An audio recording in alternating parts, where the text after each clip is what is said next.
Robert J. Conley here. How do you handle your chip? Everybody's got one. Some people have multiples. How do you handle your chip? Do you handle it publicly? Do you share it with everyone? Do you keep it inside? Do you let it energize you? Do you let it debilitate you? We're going to talk about this. So, on the first question, I urge you to embrace your chip privately, to let it be in you, to think of it as a rocket engine that propels you. Now, the funny thing about a chip is that you can have super strong emotion about it if you're unaware of it. And if you can build your awareness and appreciation of it, you can become an observer of it, and you can control it, and you can use it to focus your energy. And so when you keep your chip private, you have the opportunity to allow it to energize you. And when you make it public, where does everybody put their chip? They put their chip on the shoulder. And a chip on the shoulder is not attractive. A chip on the shoulder alienates people, and it actually debilitates the person who has chosen to put their chip on the shoulder. So the important thing then is to keep it inside, to let it be a propellant for you, to be an observer of it, a user of it, but not a slave to it. When you cross over into slave, you become bitter, you become ineffective. But when you can acknowledge it and be an observer of it, you can use it productively. And, if you watch sports, like, for those of you who are football fans, Tom Brady, everybody who follows NFL knows that Tom Brady has an enormous chip on his shoulder for being drafted number, I forget what it is, 6th round, whatever it was, low in the draft. And he allegedly has used that chip to drive himself, to propel himself to be the most successful quarterback in the history of football. And I just made that little distinction: best versus most successful. There are tons of quarterbacks with better arms. There are tons of quarterbacks more athletic, bigger, stronger, all these things. But he was able to take his, Scott Adams says, talent stack, or as I say, his constellation of aptitudes and abilities and his temperament, and turn those into being highly successful. And so, he successfully used that chip.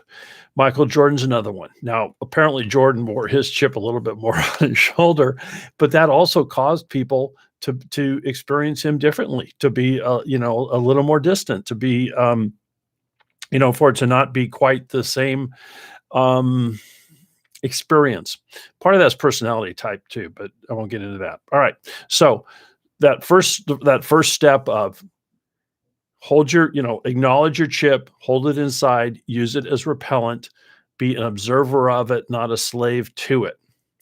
And then the next thing to do to use it for high performance is to pick a role model.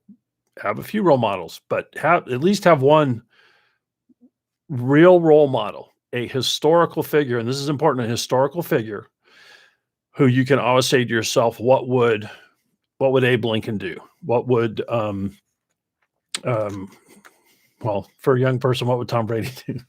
Anyway, a role model. Golfers, what would Jack Nicklaus do? So someone in the past who you can, you want to focus on what they accomplished, what they were good at, none of the other stuff. It's just they are a role model for you accomplishing what it is you want to accomplish. And if you happen to know that they have the same chip that you have, all the better, but they don't have to. Just observe how they used their chips, the chip that could be on their shoulder, to instead propel them and to reach greatness.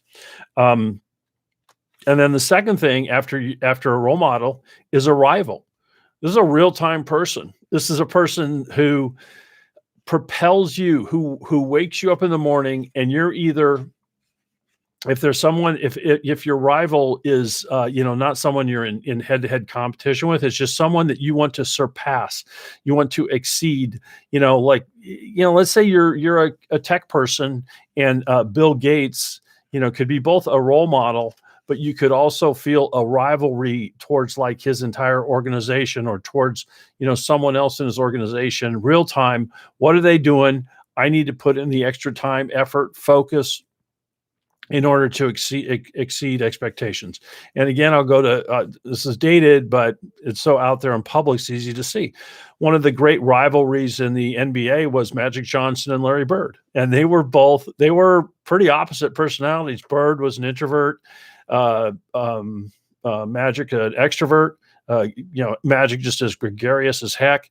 And Bird, his edge was, his chip was a little more visible, but they propelled each other to practice harder, to work harder, and they both had great careers. And so, like, if you're a real estate broker, pick that person who's number one in your office, in your territory, in your whatever it is. Pick that person and have fun with them being your rival. I'm not telling you to have deep-seated hatred for this person, but I'm saying, love the person, resent their success, or just have that chip about that, and to use that rival to propel you. So do these things with forethought, do these things strategically, intentionally. Pick a role model. Like when I was a kid, I was raised in Christian faith, and we were all named after saints. So we had a patron saint.